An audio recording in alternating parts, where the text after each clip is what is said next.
देखो क्वेश्चन में ये गिवन है कि लेट अस सपोज आपके पास ये एक मास है m1 और ये एक स्प्रिंग है ऑफ कांस्टेंट के।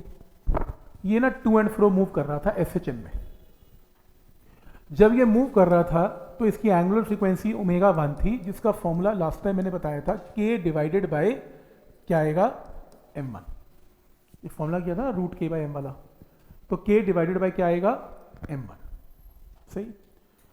अब ये अपनी एक्सट्रीम पोजीशन पे आता है, इधर भी आएगा इधर भी आएगा, और ये मीन पोजीशन है। लेट अस सपोज क्वेश्चन में गिवन है कि जैसे अपनी मीन पोजीशन को क्रॉस करता है, स्पेशल बोला उसने मीन पोजीशन को क्रॉस करता है, उसी टाइम आपने जेंटली, बड़े ही प्यार से जेंटली वर्ड लिखा होगा, आपने इसके ऊपर m2 मास को रख दिया। जब ये वर्ड लिखा जाता है जेंटली प्लेस्ड, क्या लगता है? नहीं तो क्या कॉन्सेप्ट लगता है ना? आई तो मोमेंट रेशियो कहाँ यूज हो रहा है इसमें? ये कौन सा रोटेट कर रही है बॉडीज? जेंटली प्लेस में क्या लगता है? लगता तो ऐसा ही है, लेकिन कुछ और बोलो। जेंटली प्लेस का मतलब क्या है? No external force, law of conservation of linear momentum, m1 v1 and m2 v2 लगता है। जेंटली प्लेस में झटका नहीं मारना ना, तो एक्सटर्नल फोर्स तो देनी नहीं है।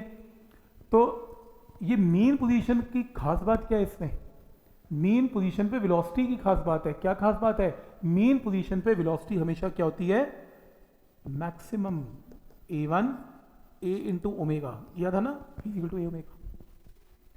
तो क्वेश्चन में ये गिवन है, जब अकेला m1 मूव कर रहा था तो एम्पलीट्यूड की वैल्यू a1 थी।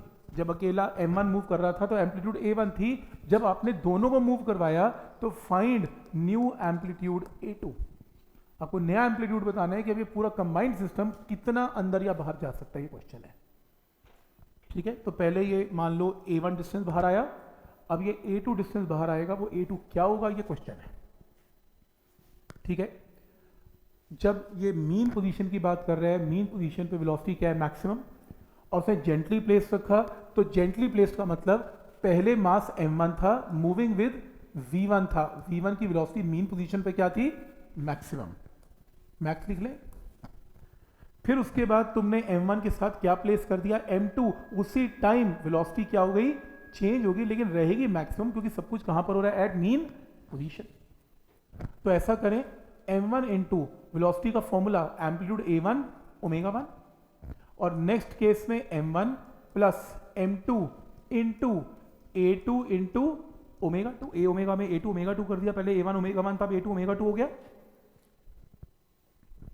ठीक, पहले अकेला यही मूव कर रहा था, अब m1 प्लस m2 मूव करेगा, तो जैसे मास बढ़ेगा वेलोसिटी घटेगी, पर है क्योंकि मीन पोजीशन पे तो रहेगी तो मैक्स ही, और मैक्स वेलोसिटी क्या होती है? a omega. अब जब अकेला m1 मूव कर रहा था, ओमेगा का फॉर्मूला क्या था? Under root of k divided by m1। फिर ये दोनों मूव कर रहे थे, जब ये दोनों मूव कर रहे थे तो बोलो ओमेगा 2 क्या होगा? k डिवाइडेड बाय कितना? m1 plus m2। सॉल्व करके क्या निकाल लेना? m2। क्रॉस मल्टीप्लाई करके सॉल्व करके m2 a2 निकाल लेना, ऑप्शन मार्क कर लेना। पॉइंट समझ में आ रहा है कि क्या लॉजिक है इसमें?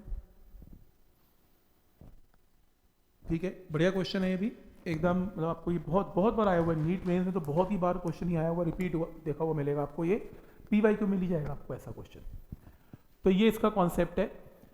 एक और कॉन्सेप्ट है जिसमें ये फ्रिक्शन का कॉन्सेप्ट है, जो लास्ट टाइम मैंने NCERT में बताया भी था, कि अगर मान लो एक ब्लॉक है, ये क्या डिस्कशन हुई थी हमारी कि m2 गिर जाएगा, m2 गिरने फोर्स ऑफ फ्रिक्शन चाहिए, और कहाँ पे गिरेगा? एक्सट्रीम पोजीशन पे गिरेगा। ये मैंने लास्ट टाइम डिस्कस किया था, ये वही सेम क्वेश्चन है। प्लेटफॉर्म वाला क्वेश्चन कर लिया था हमने, ऊपर नीचे वाला, ये तुमने NCERT में भी किया था। ये क्वेश्चन है, there are two pendulums with time period capital T and time period 5t/4। कह रहे एक टाइम पीरियड कैपिटल T और दूसरा 5t/4 है, मतलब एक अपना चक्कर जल्दी काटता है और एक थोड़ा सा लेट काटता है pendulum. Phase difference between the pendulum when bigger has completed one oscillation is equal to what? मतलब एक्चुअल में तो पेंडुलम्स हैं। देखो एक बात बताओ, उसने किसका डिफरेंस पूछा? फेज डिफरेंस का। पेंडुलम का फेज क्या होता है? पेंडुलम का फेज अगर कोई ड्रॉ करने को कहे तो कहाँ ड्रॉ करूं, पेंडुलम में नहीं, सर्कुलर मोशन में। जब वो बात फेज की कर रहा है, इसका मतलब you have to compare your pendulum की motion with uniform circular motion, और सर्कुलर मोशन के सेंटर में जो एंगल बनेगा वो फेज है। तो चलो एक काम करते हैं, एक पेंडुलम मूव कर रहा है जिसका टाइम पीरियड टी है, तो चलो ये रहा आपका एक पेंडुलम जिसका टाइम पीरियड टी है। पेंडुलम यहां से स्टार्ट होके वापस आता है कितनी देर में, टी टाइम में, सही। एक और पेंडुलम है, उसकी मोशन भी चलो कंपेयर कर लेते हैं, उसकी मोशन कंपेयर करते हैं। पेंडुलम घूम के वापस आता है इन टाइम टेकन 5t/4, थोड़ा सा ज्यादा समय लगाता है। पहले चक्कर कौन पूरा कर लेगा, फर्स्ट की सेकंड, फर्स्ट, टी वाला तो खत्म कर ही लेगा। जब टी इसने अपना एक चक्कर पूरा कर लिया, ये मान लो जी यहां पे है, यहां पे है, तो बोलो ये पेंडुलम कहां घूम रहा होगा, थोड़ा नीचे होगा, मतलब अभी इसका चक्कर पूरा नहीं हुआ, कहीं पर भी हो सकता है, कहीं पर भी पीछे होगा, पीछे होगा, कोई डाउट इसमें, क्योंकि उसका टाइम पीरियड ज्यादा है तो अभी थोड़ा लेट पहुंचेगा अपनी मीन पोजीशन पे। दोनों में टाइम पीरियड का अंतर कितना है, दोनों को माइनस कर लो, माइनस करके 5t/4 माइनस टी कितना आएगा, t/4।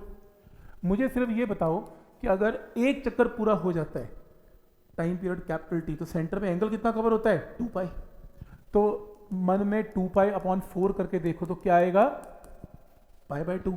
तो दोनों के बीच में टाइम पीरियड अगर t/4 का अंतर है तो कितने एंगल का अंतर है, π/4 का अंतर है, क्योंकि कैपिटल टी का मतलब 2π होता है, t/2 का मतलब पाई होता है, t/4 का मतलब π/2 होता है। इसका मतलब आपका सेकेंड पेंडुलम कहीं नहीं होगा, यही मिलेगा आपको। फर्स्ट यहां पर है, सेकेंड कितना एंगल पीछे चल रहा है, 90, t/4 का मतलब कितना एंगल पीछे चल रहा है, 90। उसने यही तो पूछा कि अगर एक पेंडुलम यहां पर है दूसरा भी पीछे चल रहा है तो दोनों में फेज कितना है, डिफरेंस कितना है, तो ये एंगल कितना आएगा, 90 का मतलब ऑप्शन क्या मार्क करेंगे, π/2 आंसर है। एक एक करके चलो बिगर का टाइम करवा लो तो छोटे वाला आगे निकल के ऐसे बोल लो तो भी फेज डिफरेंस तो फिर भी 90 है। डिफरेंस ऑफ टाइम तो t/4 है ना, तो t/4 का मतलब t का मतलब 2π होता है, t स्टैंड फॉर 2π, क्योंकि एक टाइम पीरियड में 2π एंगल कवर हो जाता है सेंटर पे, तो डिफरेंस तो फिर भी π/2 है। कोई आगे कोई पीछे कर लो। अच्छा क्यों ले रहे हैं टाइम को 2π क्यों ले रहे हैं, ओके। जब कोई भी पेंडुलम एक चक्कर पूरा करता है तो सेंटर पे एंगल 2π कवर कर देता है, तो capital T corresponds to phase of 2π। हाँ ऐसे कैपिटल टी का मतलब एंगल 2π है, फेज 1 का मतलब 2π कैपिटल टी है, t/4 का मतलब 2π कैपिटल टी इंटू t/4 है, तो यहां से π/2 आ जाएगा ऐसे। नहीं टाइम पीरियड और फेजेस तो प्रोपोर्शनैलिटी में चलते ही हैं। क्लियर है यहां तक, यूनिफॉर्म सर्कुलर मोशन है ना, इसलिए क्या ये स्टेप समझ में आ रहा है कि कैसे आंसर मार्क करना है। जैसे ये लो 2 SHM है, मैं कहूँगा कि ये तो क्वेश्चन नॉन मेडिकल वालों के लिए कहूँगा मैं, मेडिकल वालों के लिए तो शायद नहीं आएगा मुझे लगता है। तो 2 SHM है, 2 SHM की इक्वेशंस डिस्प्लेसमेंट्स की दे दी, आपको कह रहा है कि फेज डिफरेंस निकालो दोनों की वेलोसिटीज का। अब फेज क्या होता है, ये एंगल फेज है और मुझे फेज का डिफरेंस निकालना है। फेज डिफरेंस तब अलाउड है माइनस करना, या तो दोनों साइन हो या दोनों कॉस हो, ऐसे माइनस नहीं हो सकते। तो एक काम करते हैं, आप दोनों को ऐसे माइनस मत करना, क्योंकि तुम्हें फेज डिफरेंस डिस्प्लेसमेंट्स का नहीं निकालने को बोला, तुम्हें वेलोसिटीज का निकालने को बोला है। तो सबसे पहले y1 लिखें, y1 को पहले अपने कॉपी पे डिफरेंशिएट करें। मैथ वाले लोग तुम्हें +2 में मैथ्स के टीचर सिखाएंगे भी कैलकुलस, तो इसको डिफरेंशिएट करें टाइम के साथ, तो वेलोसिटी आएगी 0.1 बाहर आ गया, कॉस साइन की differentiation cos into d/dt of पूरे का पूरा एंगल। तो इसमें ये एज इट इज, यहां पे d/dt ऑफ dt/dt 1 है, 100π बाहर आ गया और कांस्टेंट डिफरेंशिएशन 0, तो ये आपके पास पहली वेलोसिटी आ गई।